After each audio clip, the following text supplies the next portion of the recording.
जय श्री कृष्णा दोस्तों।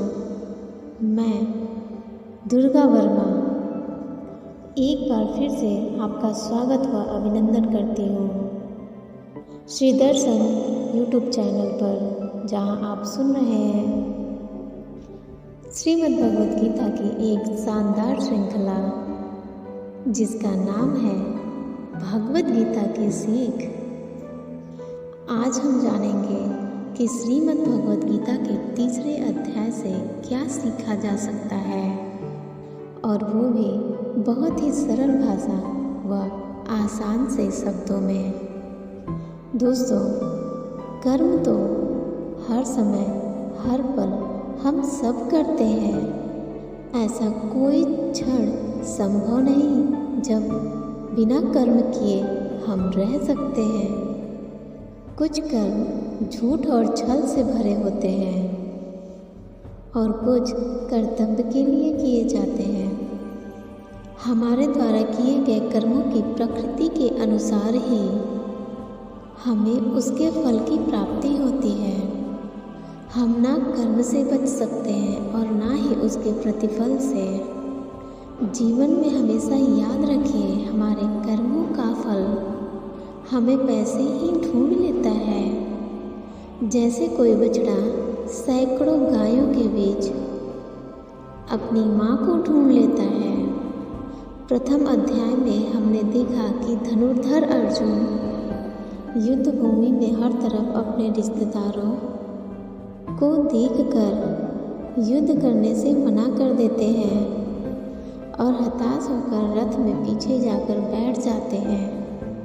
वहीं दूसरे अध्याय में भगवान श्री कृष्ण अर्जुन को समझाते हैं कि तुम्हारा धर्म ही तुमसे कहता है कि तुम युद्ध क्षेत्र में उतरकर युद्ध करो। दूसरे अध्याय में श्री कृष्ण अर्जुन को 2 मार्ग बतलाते हैं।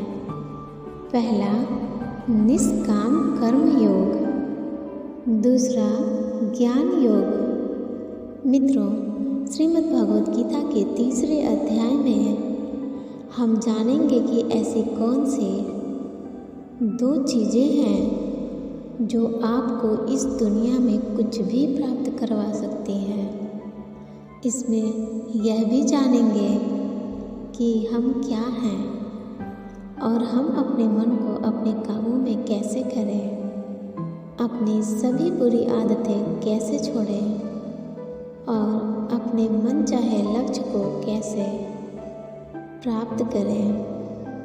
तो चलिए, मैं दुर्गा वर्मा आपको ले चलती हूँ श्रीमद् भगवद गीता के तीसरे अध्याय की इस अलौकिक यात्रा पर। श्रीमद् भगवद गीता अध्याय 3 कर्मयोग। इस अध्याय में श्री कृष्ण यह समझाते हैं कि सभी जीव अपने स्वाभाविक गुणों के कारण कार्य करने के लिए बाध्य होते हैं और कोई भी प्राणी एक क्षण के लिए भी अकर्मा नहीं रह सकता। ये जो गेरुए वस्त्र धारण कर बाह्य रूप से वैराग्य प्रदर्शित करते हैं, लेकिन आंतरिक रूप से इंद्रिय प्रवृत्ति के भोगों के प्रति आसक्ति रखते हैं, ये ढोंगी हैं जो कर्म योग का अनुपालन करते हुए बाह्य रूप से निरंतर कर्म करते रहते हैं, लेकिन उनमें आसक्त नहीं होते। वे उनसे श्रेष्ठ हैं। इसके बाद श्री कृष्ण इस बात पर बल देते हैं कि सभी जीवित प्राणियों को भगवान की सृष्टि के व्यवस्था के अभिन्न अंग के रूप में अपने दायित्वों का निर्वहन करना पड़ता है। जब हम भगवान के प्रति आभार व्यक्त करते हुए अपने कर्तव्यों का पालन करते हैं, तब ऐसे कर्म यज्ञ बन जाते हैं। यज्ञों का अनुष्ठान वास्तव में स्वर्ग के देवताओं को प्रसन्न करने का एक बहुत ही अच्छा तरीका है और वे हमें सांसारिक सुख व समृद्धि प्रदान करते हैं। ऐसे यज्ञों के कारण वर्षा होती है और वर्षा से अन्न उत्पन्न होता है जो जीवन निर्वाह के लिए आवश्यक होता है। वे जो इस सृष्टि चक्र में अपने दायित्वों को स्वीकार नहीं करते हैं वे पापी हैं। वे केवल इंद्रिय सुख को प्राप्त करने के लिए ही जीवित रहते हैं और उनका जीवन व्यर्थ हो जाता है। मित्रों, इस तीसरे अध्याय की शुरुआत होती है जब अर्जुन अपनी दुविधाओं का समाधान प्राप्त करने के लिए श्री कृष्ण से प्रश्न करते हैं। अर्जुन पूछते हैं, ज्यायसि चेत् कर्मणस्ते मता बुद्धिर्जनार्दन तत्किं कर्मणि घोरे मां नियोजयसि केशव। अर्थात, हे जनार्दन, यदि आप बुद्धि को कर्म से श्रेष्ठ मानते हैं तब फिर आप मुझे इस भीषण युद्ध में भाग लेने के लिए क्यों कहते हो? आपके अनेक अर्थ वाले उपदेशों से मेरी बुद्धि भ्रमित हो गई है। आपकी बातों को सुनकर ऐसा लग रहा है कि जैसे ज्ञान कर्म से ज़्यादा सही है, लेकिन आप तो मुझे युद्ध करने के लिए बोल रहे हैं। तो आप ही बताइए कि मैं ज्ञान का रास्ता अपनाकर सन्यासी बनूं या फिर कर्म का रास्ता अपनाकर युद्ध लड़ूं? कृपया मुझे निश्चित रूप से एक मार्ग बतलाएं जो मेरे लिए सर्वाधिक लाभदायक हो। ये सुनकर भगवान श्री कृष्ण अर्जुन से बोले, लोके अस्मिन् दुविधा निष्ठा पुरा प्रोक्ता मया नघ ज्ञानयोगेन सांख्यानं कर्मयोगेन योगिनम्। अर्थात, हे निष्पाप अर्जुन, मैं पहले ही ज्ञान उदय के प्राप्ति के 2 मार्ग को बतला चुका हूँ। ज्ञान योग उन मनुष्यों के लिए है जिनकी रुचि चिंतन में है और कर्म योग उनके लिए है जिनकी रुचि कर्म करने में होती है। मित्रों, योग का मतलब है ऐसा मार्ग जिससे हम अपना जीवन सफल बनाते हैं। उनमें से एक है ज्ञान योग और दूसरा है कर्म योग। और दोनों ही रास्तों की अगर मैं बात करूं तो कर्म तो दोनों ही मार्ग पर करना ही पड़ेगा।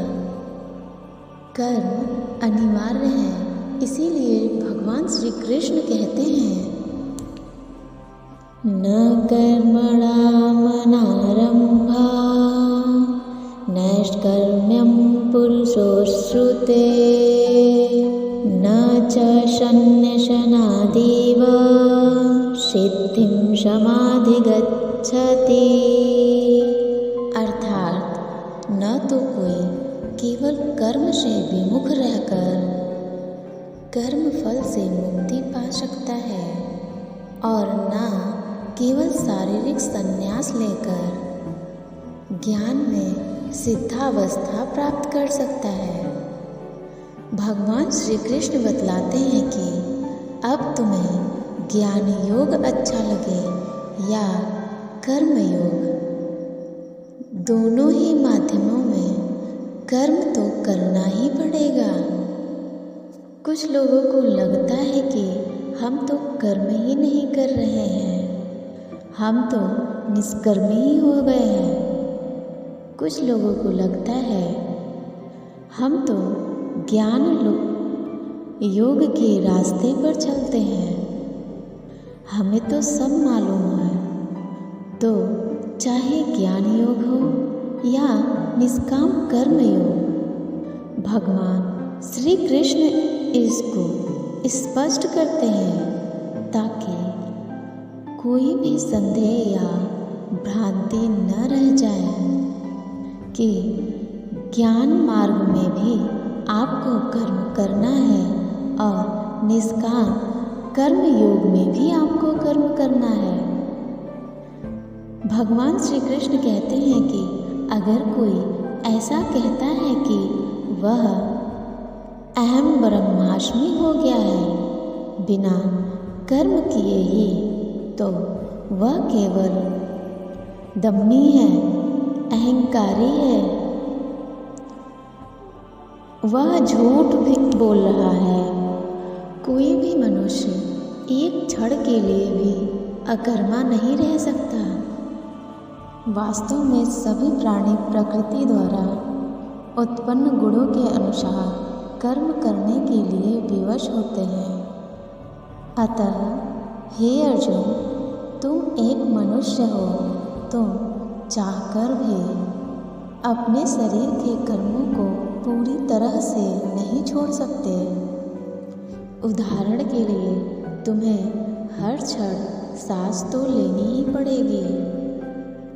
अगर पेट है तो खाना ही पड़ेगा। अगर तुम इन सब को किसी भी शक्ति से रोकना भी चाहोगे तो क्या निश्चित है कि तुम अपनी इच्छाओं के बारे में नहीं सोचोगे। कहने का मतलब है तुमसे जाने अनजाने में कर्म तो हो ही जाएगा, क्योंकि तुम मनुष्य हो और तुम तो वैसे भी क्षत्रिय हो, तो तुम अपने क्षत्रिय धर्म से भी बंधे हुए हो। इसलिए तुम्हारे लिए संन्यास के रास्ते की जगह कर्म का रास्ता ज़्यादा सही है। मतलब ज्ञान योग की जगह कर्म योग ज़्यादा सही है। इसलिए तुम यह सोच करके कि यह कर्म तुम नहीं कर रहे हो, बल्कि प्रकृति के अधीन होकर तुम्हारा शरीर कर रहा है, फल की इच्छा किए बिना अपना कर्म योग करो। क्योंकि अगर तुम अपने आप को खुद के कर्म का कर्ता यानी करने वाला नहीं मानोगे, तो मैं तुम्हारा कर्ता बनूंगा, और जब मैं तुम्हारा कर्ता बनूंगा तो बिना मांगे ही वह सुख सुविधाएं व राज्य दे दूंगा जिसकी तुम्हें ज़रूरत होगी।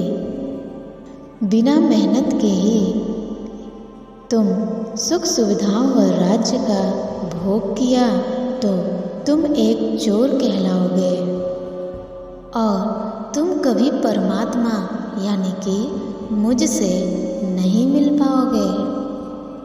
जिस तरह से महान लोग खाने के लिए नहीं जीते बल्कि जीने के लिए खाते हैं, उसी तरह तुम भी परिणाम के लिए नहीं बल्कि कल्याण के लिए युद्ध करो। हे अर्जुन, तुम मनुष्यों में सबसे महान हो, इसलिए तुम जैसा करोगे वैसे ही तुम्हारे आने वाले संतान या दुनिया करेगी। अब तुम मुझको ही देख लो, मैं तो भगवान हूँ। मुझे भला किसी कार्य को करने की क्या आवश्यकता है, परंतु मैं इसलिए अपना कर्म करता हूँ क्योंकि मनुष्यों की आत्मा मेरा ही छोटा सा अंश है, और जैसा मैं करूँगा वैसा ही फिर मनुष्य करेगा, अन्यथा पूरी सृष्टि ही नष्ट हो जाएगी। कोई अगर तुम्हारा साथ भी ना दे या तुम्हारी आलोचना भी करे तो फिर उनको बिना कुछ कहे तुम अपना कर्म करते जाओ, और ऐसा करने पर कुछ समय बाद तुम्हारे जैसा ही करने लग जाएगा। श्री कृष्ण कहते हैं, मयि सर्वाणि कर्माणि सन्न्यस्य ध्यात्मचेतसा निराशीर्निर्ममो भूत्वा युद्धस्व विगच्ඡर। अर्थात अपने समस्त कर्मों को मुझको अर्पित करके और परमात्मा के रूप में निरंतर मेरा ध्यान करते हुए कामना और स्वार्थ से रहित होकर अपने मानसिक दुखों का त्याग करके युद्ध करो। जो व्यक्ति यह सोचता है कि वह कर्म खुद करता है, उससे बड़ा मूर्ख और दुखी इस दुनिया में कोई नहीं है। और ज्ञानी लोगों के द्वारा ऐसे मूर्ख और दुखी को छेड़ा नहीं देना चाहिए, छेड़ा नहीं जाना चाहिए। इसलिए अर्जुन, तुम भी अपने आप को इस कर्म के बंधन में न बांधकर बिना किसी आशा के, दया के और पछतावे के अपना कर्म करो। हे अर्जुन, खुद का कर्म और धर्म दूसरों के धर्म और कर्म से ज़्यादा अच्छा समझा जाना चाहिए। भले ही हमारे धर्म में और खुद का कर्म का पालन करने में कोई कमी ही क्यों न रह जाए। अर्जुन ने फिर प्रश्न किया कि यदि मनुष्य उस परमात्मा का अंश है तो उससे गलतियाँ क्यों हो जाती हैं और वह बुरे कार्य क्यों करता है। भगवान इसका उत्तर देते हुए बोले, मनुष्य का शरीर भोग विलास करना चाहता है क्योंकि उसकी प्रकृति वैसी ही है।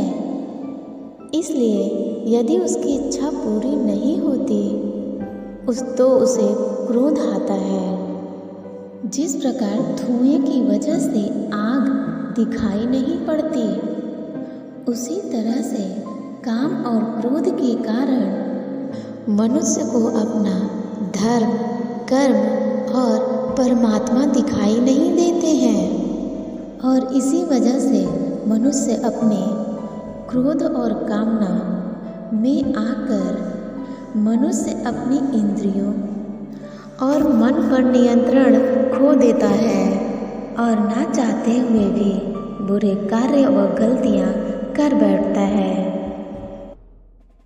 हे अर्जुन, तू हमेशा याद रखना कि इस शरीर से ज़्यादा शक्तिशाली है इसकी इंद्रियां, इंद्रियों से ज़्यादा शक्तिशाली है मन, मन से शक्तिशाली है बुद्धि, और बुद्धि से ज़्यादा शक्तिशाली हो तुम यानी कि आत्मा। इसलिए अर्जुन, तू अपनी आत्मा से अपनी बुद्धि को वश में कर। बुद्धि मन को वश में करेगी, मन इंद्रियों को वश में करेगा और इंद्रियां शरीर को यानी तुम्हारे कर्मों को। मित्रों, श्री कृष्ण की कही गई बातों को हम आज के जीवन के हिसाब से समझते हैं। इस दुनिया में परिणाम दो ही चीज़ों से आते हैं, ज्ञान और कर्म। मतलब आपकी समझ और आपके कार्य, लेकिन दोनों अलग अलग हैं। आज की दुनिया में अगर हम दोनों चीज़ों को आपस में जोड़ करके देखेंगे तो हमें समझ में आएगा कि हमारे लिए ज्ञान उतना ही उपयोगी है जितना कि कर्म। ज्ञान का मतलब यह नहीं है कि कोई भी परीक्षार्थी सिर्फ परीक्षा में उत्तीर्ण होने के लिए अपने पाठ्यक्रम को रटता हो। बल्कि ज्ञान का मतलब यह है कि आप सबसे पहले यह जानो कि आपके लक्ष्य क्या हैं, आपकी क्षमता व आपकी योग्यता और आपकी कमजोरियां क्या क्या हैं, और इन सबको मिलाकर लक्ष्य तक पहुंचने का आपकी योजनाएं क्या हैं। ये है आपका ज्ञान योग। इसके अलावा आपको एक और चीज़ जाननी चाहिए कि आप यह शरीर नहीं हो, बल्कि आप एक आत्मा हो। आपकी आत्मा यानी आप खुद अपने विचारों, अपनी भावनाओं व अपनी कार्यकलापों से बहुत ऊपर हो, और अगर आप ऐसा सोचकर अपने कर्म करोगे तो मैं दावे के साथ कह सकता हूँ कि आप 100% अपनी समस्याओं से ऊपर उठ जाओगे। इसके बाद इस अध्याय में दूसरा रास्ता बताया गया है, कर्म योग, यानी कि आपके कार्य। कर्म के लिए भगवान ने बोला है कि हमें कभी यह नहीं सोचना चाहिए कि किसी भी कार्य को हम कर रहे हैं, और जब हम यह सोचेंगे किसी भी कार्य का कर्ता हम नहीं हैं, तो इसके 2 फायदे होंगे। एक तो यह आप अपनी मेहनत के परिणाम को लेकर चिंता में नहीं रहेंगे, और दूसरा यह कि आप भावनात्मक रूप से स्थिर होकर अपना सर्वोत्तम प्रयास कर पाओगे। इसके साथ साथ आपको अपने अच्छे व बुरे परिणाम को लेकर दुख नहीं करना चाहिए, क्योंकि श्री कृष्ण के उद्देश्य के अनुसार मनुष्य को केवल कर्म करने का अधिकार है, उसके परिणाम का नहीं। इसके अलावा आप अपनी किसी भी बुरी आदत से कैसे छुटकारा पाएं, इसको बहुत ही आसान शब्दों में बताया गया है कि आप अपने आप को उस परमात्मा का एक छोटा रूप, सिर्फ एक आत्मा समझो, और आत्मा के ध्यान से अपने मस्तिष्क यानी अपने विचारों को और विचारों से अपने मन को नियंत्रण में करो। इसके बाद आपका मन अपने आप सभी इंद्रियों को काबू में कर लेगा, और जब आपकी इंद्रियां आपके काबू में हो जाएंगी, तब बुरी आदत छोड़ना तो क्या, किसी भी कार्य में कुछ भी मुश्किल नहीं होगा। मित्रों, आशा है श्रीमद् भगवद गीता के 3 अध्याय की यह सरल व्याख्या आपको जरूर पसंद आई होगी। इस अध्याय से आपने क्या सीखा, हमें कमेंट्स करके ज़रूर बताएं। यदि इस वीडियो में मुझसे कोई भी त्रुटि या गलती रह गई हो तो मैं क्षमा प्रार्थी हूँ। इस वीडियो को लाइक, शेयर एंड सब्सक्राइब जरूर करें, और घंटी को दबाना न भूलें, ताकि हमारे आने वाले सभी ज्ञानवर्धक व प्रेरणादायक वीडियोस की जानकारी आपको बिना रुकावट के मिलती रहे। तो मिलते हैं जल्द ही श्रीमद् भगवद गीता के 4 अध्याय में, ऐसे ही आसान व सरल व्याख्या के साथ। तब तक के लिए अपना ध्यान रखें, स्वस्थ रहें, प्रसन्न रहें। जय श्री कृष्ण। राधे राधे।